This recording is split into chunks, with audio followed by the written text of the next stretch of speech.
No hay ninguna duda de que este tema es un tema en donde todos coincidimos. Sin embargo, una cosa es coincidir y otra cosa es manejar datos que no tienen sustento. Como se acaba de decir ahorita, que esta es una iniciativa que proviene de un partido del que antecedían el uso de la palabra.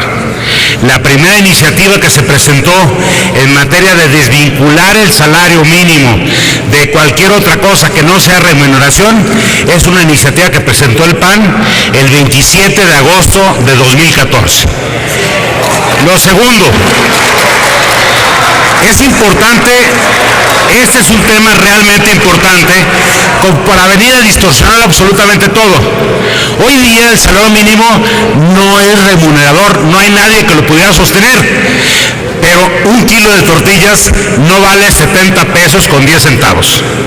Decir que hoy con un salario mínimo se compra un kilo de tortillas es venir a falsear la información. Es venir a falsear la información si se dice que la productividad en el país ha crecido en los últimos años 30%.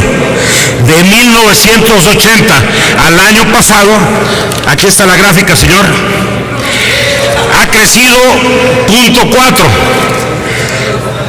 Y bueno, lo que sí ha pasado es que el salario mínimo ha perdido poder de compra en estos últimos 30 años en 85%. No sería argumentable, como una parte del sector empresarial lo hace, de que habrá que aumentar el salario mínimo conforme a la productividad. No, lo que hay que hacer es que recupere el valor que perdió independientemente de la productividad. Pero es importante en los debates manejar datos concretos, claros, con fuentes confiables, porque de otra manera distorsionamos el propio debate. Desde luego que el PAN está a favor, fue la primera iniciativa que se presentó de desvincular el salario. ¿Qué es lo que sucedió?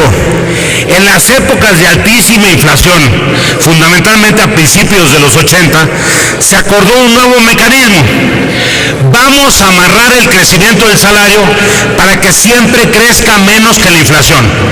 Ustedes revisen los últimos 30 años y si la inflación en un año era el 20% y el pronóstico de la inflación del siguiente año era 15%, el salario no aumentaba el 20% que perdió, solamente el 15% que era el objetivo de la inflación del siguiente año.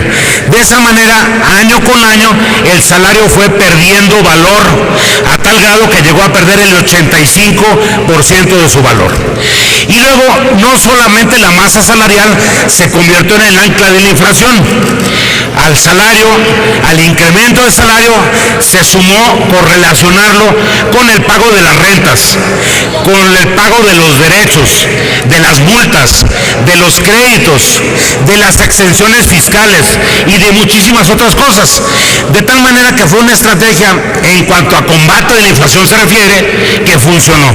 Realmente México logró resolver el problema de inflación, pero a un costo que no era susceptible de pagar: pauperizar el salario mínimo. Hoy es indispensable, no tenemos inflación, desvincular al salario, poner en la Constitución que está estrictamente prohibido usar el salario como referente para cualquier otra cosa que no sea remuneraciones. En diciembre estaba este dictamen con un acuerdo de consenso de todos los grupos parlamentarios de hacerle una sola modificación a lo que vino de la Cámara de Diputados. ¿Cuál era esa modificación? El quitar cómo se calcula la unidad de medida y actualización de la Constitución y ponerlo en una ley secundaria. Es un error poner en la Constitución las fórmulas que después es muy difícil de mover. Hoy mismo se ha presentado una iniciativa, de su valoración no me incumbe, pero de cambiar la Constitución, porque la Constitución puso una fecha específica para el apagón analógico. Bueno, ese fue el acuerdo. Cambiemos el quinto transitorio para que no traiga cómo se calcula el valor de la medida de actualización, de la unidad de medida de actualización, sino que pongamos que en 120 días el Congreso emitirá la ley que le corresponda.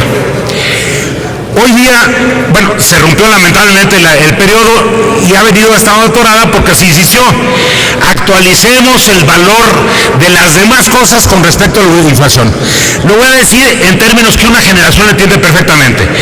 Convirtamos en UDIs el pago de multas, convirtamos en UDIs el pago de créditos, convirtamos en UDIs el pago de los derechos, de las aportaciones a los partidos, de las exenciones fiscales, liguémosle a la inflación.